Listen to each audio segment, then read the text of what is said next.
Martin Brechbiel MMR, who's going to talk again with us about scratch building a car. Martin, welcome. Evening, Jim. Let's see if I can get this all to work.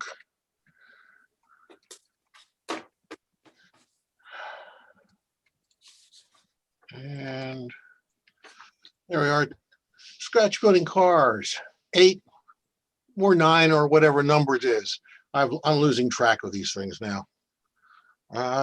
So we're going to fast forward a little bit on this one. Got a basic frame, some 1x4 that was cut down for the ends, a piece of roof stock that's just glued onto it, carpenter's glue, some end caps on the end of the end grain of the roof stock, just to cover up that nasty end grain, but also to give us a little overhang. And I've started on a side here. I've got, can't forget the train line. Got to put that in. If you don't put that in early, threading an S-curve through there doesn't work too good using 33 thousandths brass wire. It can be done, but it will lead to colorful language and perhaps pain in at least one finger, if not 2. So got a, looks like an S-scale window that I thought it's time for this to go away. So we found a hole in the side of this. This is glued up from 1, 2, 3, at least 3 pieces of leftover scribe siding. We cut some holes for some two different size doors, some different scribe siding glued to the back side of this piece. This line here corresponds to this area right here because I don't want to cut a hole too low or too high through the side of this piece of scribe siding off of the side. Otherwise, the doors and this piece of scribe siding that's the back, that's going to glued from the back, that's going to be part of the door, is not going to clear this decking. And then I'll have to carve out a piece of this so it'll all go back together again. Some small 1x trim for around the door frames, and that pretty much sets up this side. And there's the end. And you can see this piece of glued on, I think that's 4x stock of some sort that I glued on the end. It kind of matches this where I positioned this end here and block with the scribe siding glued to it. Well, fast forward again. I must have really been zooming on this one. Oh God, that was a terrible joke. Sorry, pun, bad. The brake end. So we have a ratchet and pawl on a nice old brass stamped brake stand, polyol nation or Iather, I don't know which. Some wire grab irons. I don't know why I use these, except I probably had them. They're actually from Northeastern and probably in a Ziploc bag that's been around way too long. You can see the beginnings of the roof. Nice brass precision scale brake wheel soldered on. A stirrup from Berkshire Valley. When I think I have 2 more of these left, and when they run out, I'm going to be really sad because Berkshire Valley discontinued all of its freight car parts when changed owners. I tried to buy every single piece that they had left, and I don't know if I succeeded or not, but I'm still going to run out shortly. The other end, far less interesting. There's no brakes on this end. No brake stand, no shaft, but basically the same end. Splash some paint on just to see where everything went wrong. This is the other side. The second door's not on this side, but we have the windows. They were actually painted separately and then glazed and then put back in because otherwise I'm not good enough to paint that fine detail with a brush, and certainly not with any kind of other airbrush. And here's the first side. You can see this is the first coat of paint because I did a lousy job. You can see the didn't quite get down in the scribed hollows on a scribe siding. One thing I like to do to make sure that gets in evenly is I take a soft brass wire brush and just brush the sides vigorously to clean out all the debris and dust and dirt or whatever that's been gathered in there, or just sitting around in my shop or in the work, or as I put this together, gathering dust or sawdust. But just wire brushing it cleans that all out pretty neatly. Well, the underbody, this looks familiar, I'm sure. The basic K-brake, some Berkshire Valley levers, some precision scale brake hangers. I even tied this into the airline, train line. Unusual for me to do that. I don't know if I soldered that. I probably just looped it around it with this. This is probably a phosphor bronze wire that I bet shaped into this. And I looped it around it and just crimped it on. It looks good enough that you can't really tell after you put some paint on it. You'll never know the difference. Some steps, we'll get back to those, but those are just fabricated from brass stock.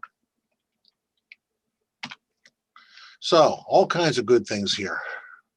Door handles, grabs, steps.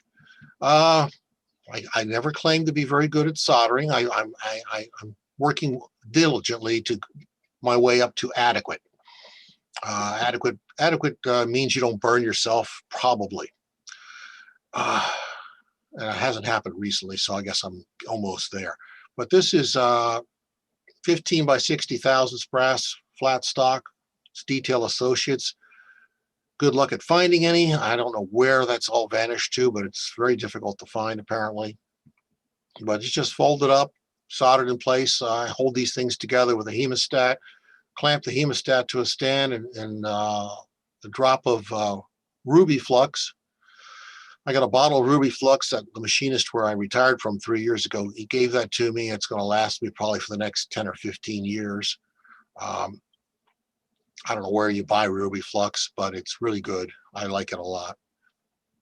And he swore by it. And when you're working with a guy who's a master machinist who can basically make anything out of any material you've ever thought of or will think of, you just say thank you and leave, and you make use of whatever he gives you. So stirrup steps, I put these on first with a little bit of goo, then some CA underneath the goo. And these are actually then drilled out, and there's actually pins put in through those generally, so they don't wander off. And we'll fast forward towards the end, a little more paint. You can see the roof. We've got some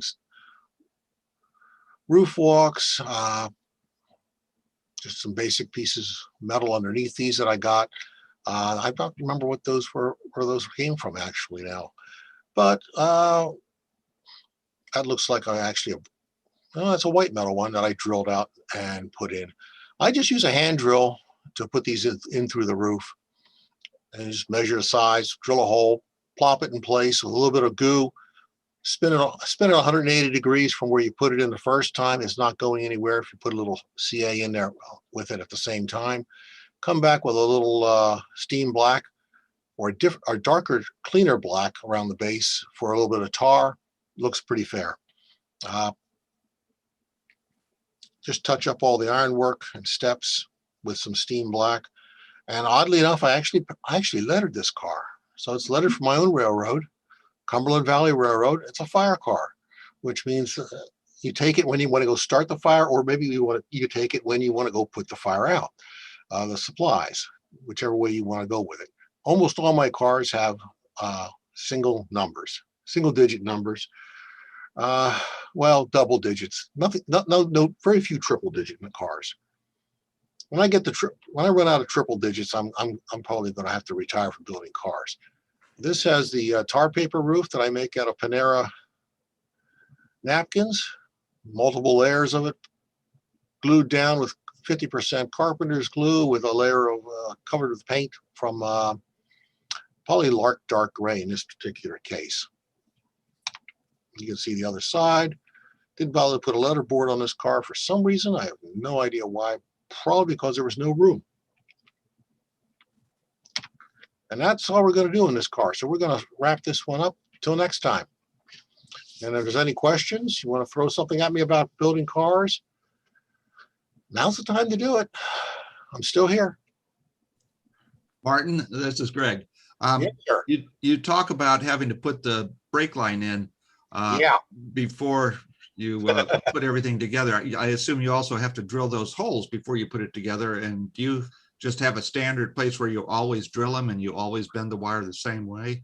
No, I'm pretty much doing it freehand. I said that because the car size the car chunks goes anywhere from 36 to 40 feet. It's generally centered more or less. Yeah, I would say it's generally centered. Some cars, you know, you look at prototypes and it's all over the place. But I tend to keep them centered because somewhere around that, where that loop comes back in is where it also tells me to put the K-brake casting. So if I do want to tie it into the train line, I don't have to run a piece of wire all over the place just to tie it together. Mm-hmm. And the holes on that, you know, I just mark the 2 center pieces. It's about a 1/8 inch drill, hand drill, my little Makita hand drill, battery drill, drill it at an angle, form the wire to the right S curve, put the 2 pieces of wood in there and put glue on the 2 pieces of wood and plant the 2 pieces of wood all at the same time. It takes about 3.5 hands to do that. But after you've done it 15 or 30 times, it becomes less painful and you just muddle through it. You know, you line the marks and you get pretty close the first time. You put a big weight on top of it and forget about it. Only 30? Yeah, well, you know, I tend to be messy with it. It is tricky sometimes because you can get one end of one piece in and you get the other end in and you go to the second piece and it's nowhere near where it's supposed to be. You grab it because you don't want to get glue all over everything at the same time. So you try to hold it up so you can put it in where it belongs, but you want to hold it up so it doesn't get glue on everything at the same time. So you got to get it in and drop it into place and, well, that's it, done, quick. Slap a big hunk of iron on it and forget about it, run away. With your fingers crossed? No, it's not, no. With your fingers intact because it's a heavy piece of iron. You just want to do it quickly and say, okay, we got it. Because you don't want to go back and mess with it because you'll probably make it worse. Odds are it will not get better. Yeah. Thanks so much,